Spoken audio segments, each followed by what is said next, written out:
Moi, une fois n'est pas coutume, on a assez parlé du Bénin aujourd'hui. Oui, mais on va quand même parler du Bénin. Qu'est-ce qu'on va faire? Qu'est-ce qui se passe avec la diplomatie au Bénin? On n'a plus d'ambassade à Bruxelles. Et vous allez faire comment? Qu'est-ce qui va se passer? On va aller à Paris. Ok. Tu vas m'en parler dans le prochain numéro de BA? Mhm. Ok. J'ai hâte de voir parce que je suis assez curieuse de voir comment...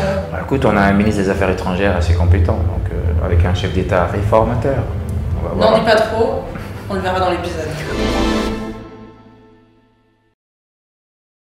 Il s'appelle Aurélien Agbenossi, l'actuel ministre béninois des Affaires étrangères. Depuis bientôt 6 ans, il officie aux côtés de Patrice Talon, président de la République, qui, au terme d'un casting politique bien mûri, l'avait porté à la tête d'un ministère aussi sensible que celui des Affaires étrangères.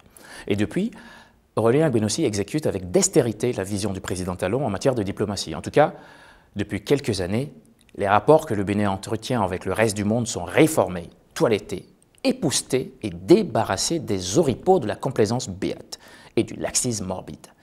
Dans l'arène géopolitique du monde, le Bénin joue aussi et impose un certain respect.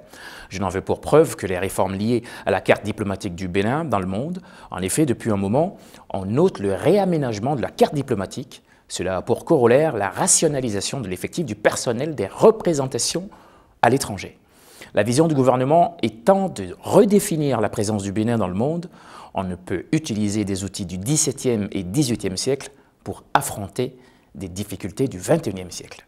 C'est pour cela que l'État béninois a certainement décidé de revoir sa carte diplomatique afin de la mettre en harmonie avec ses moyens, avec sa vision stratégique et ainsi qu'avec la vision personnelle du président de la République et de son gouvernement, mais aussi avec les priorités d'aujourd'hui.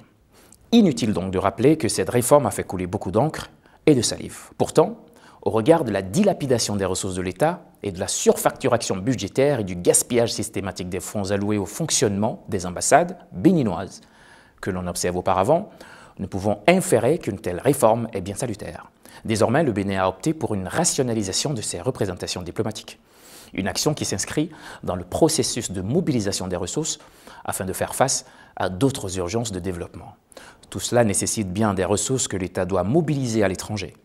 Il y a des pays plus riches que le Bénin avec qui le Bénin est en relation, mais qui n'ont pourtant pas d'ambassade à Cotonou. Pourquoi est-ce que, par exemple, le Canada a son ambassade à Ouagadougou? Pourquoi la Suisse a son ambassade à Accra au Ghana? C'est bien parce que la modalité de la représentation, de la multi-accréditation permet à un État de maintenir cette relation avec les pays, mais en réduisant les charges administratives. C'est pour cela, par exemple, que le Bénin a décidé d'avoir une carte diplomatique très allégée, mais renforcée. Néanmoins, pour nombre d'entre vous qui nous ont posé des questions, il existe des pôles régionaux. Paris, Washington, par exemple, pour ne citer que cela. Sans être dans le secret des dieux, on peut affirmer que le Bénin sera présent sur tous les continents, malgré ce réaménagement audacieux. Il y aura aussi des ambassadeurs non résidents qui, à partir de Cotonou, avec les moyens, pourront opérer.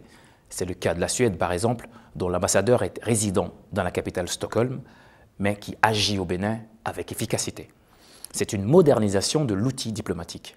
On ne peut pas baser la diplomatie béninoise sur des dogmes qui sont dépassés, sur des modes de représentation qui ne sont plus efficaces.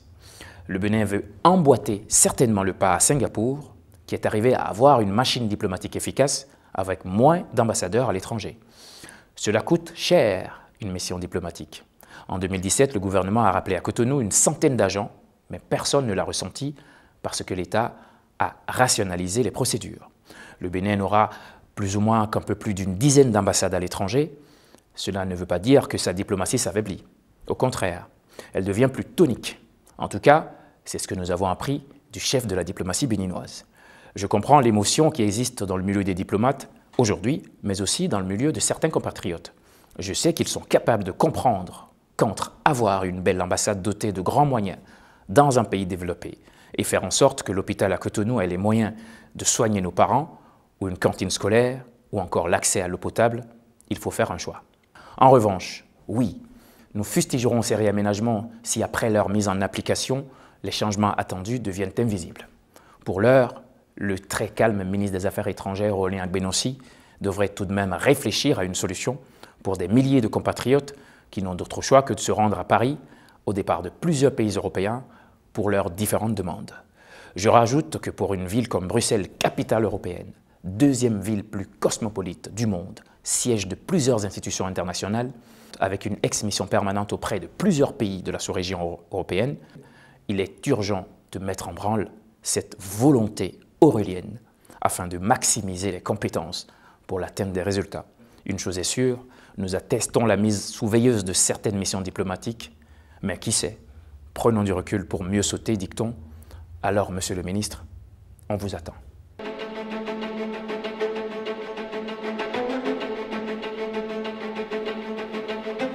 Thank you.